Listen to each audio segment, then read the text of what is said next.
Just a short intro on removing the mechanical fan on a 1995 M3 GT, the S50B30 GT engine, and installing a SPAL fan.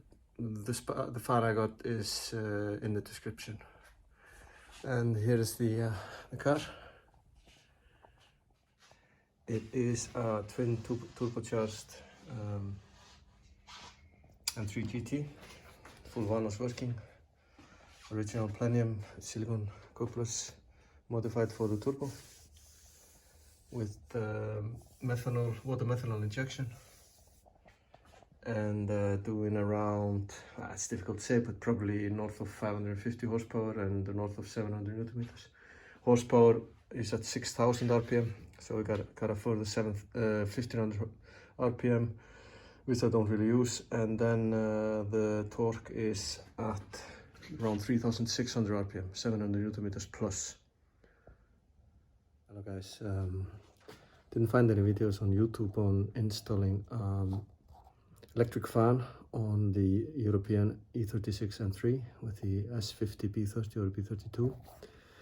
There's a lot of videos on the US versions and the M50 powered cars, and the US version is more or less an M50 powered car, so they're completely different and space is limited.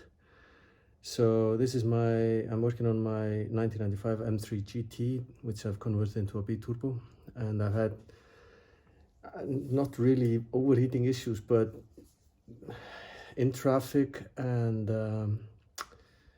in slow driving conditions, especially behind trucks and so on, the car has gone a little bit too warm for my liking. So I'm installing a SPAL fan, which is about 3 times more powerful at idle than the mechanical fan. So hopefully I'll show you some progress. So here's the car. I have removed everything because that's not really exciting. And I'm also changing out the motor mounts, so that's why I have the Plenium out. And but I'm not really going to do a video on that. That's pretty basic stuff. So there's not a lot of space here. The vanos is quite a lot forward, and all the electrical cables for the vanos, the thermostat housing is quite big, and with the threads for the mechanical fan sticking out a lot, what I decided to do is I cut off the threads with my angle grinder. And this does create plenty of space. You can see that I'm no longer using the pulley for the air conditioning, as I don't have space for air conditioning anymore. I thought about cutting this part off the pulley, but it's not really needed, as the motor of the fan will be sitting somewhere here, and there should be plenty of space. Yeah, so I'm gonna fit it in and show you how it looks. So the fan that I bought is a 3,430 square meter puller fan. It's 414 millimeter times 395 and 88 millimeter deep. It's the V18 AP71LL 59A, and it looks like this. You can see the motor is quite high. It's not a low profile fan. It's quite high, and yeah, that's the fan, and it will fit. You can see that it's clearing the water pump pulley. Where I'm gonna have the fan, it's gonna be a little bit lower than the original fan, and that's just because the design of the shroud. I will show you a little bit later how that looks. So this is how it will look. The mechanical fan sits quite a bit away from the radiator, so that's why the design is like this.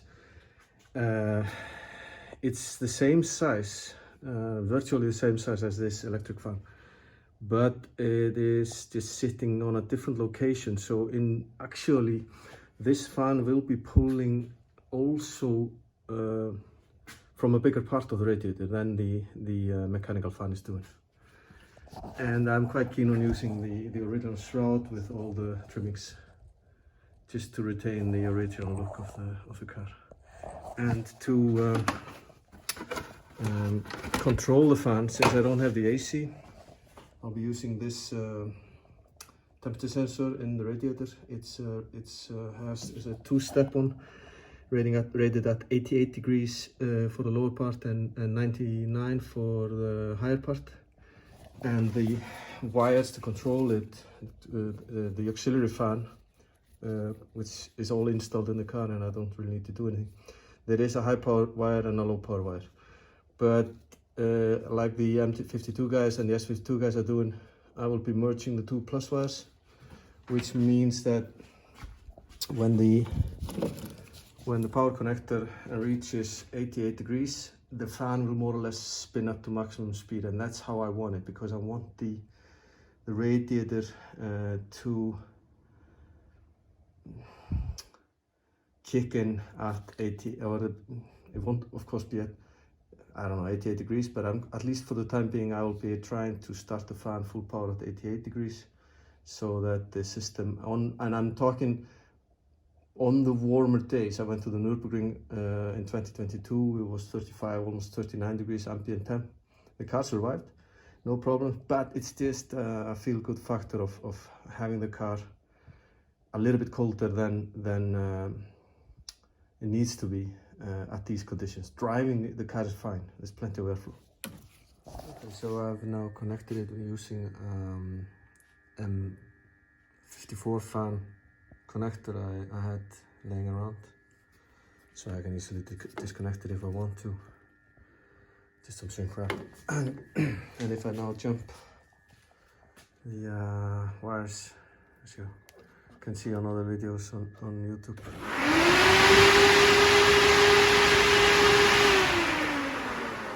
Yep, and then it's just the install. And now it's fixed permanently, I would say.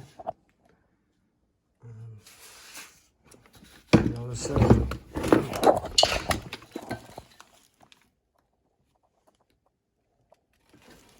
And the shroud should fit over.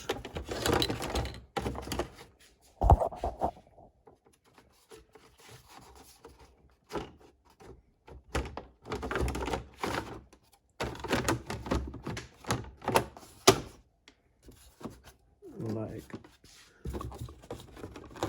this. Yep, that's how it should be. And here it is installed.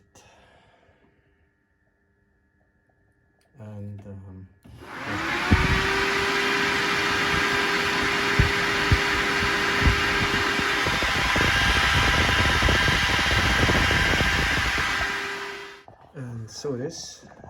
Here the finished product. And grab a light. There is clearance. It is not a lot, but it's enough. And I've already run the car in to empty the air bubbles within the system, and the fan turns on at 88 degrees centigrade, full power. I had planned to make a little bit more detailed DIY for this, but yeah, it's a lot of work, and I think we don't give the guys like Sretan and these guys on the internet enough credit on how much time goes into actually working on the car and then trying to make a video and remember to video everything. But anyway, thank you very much.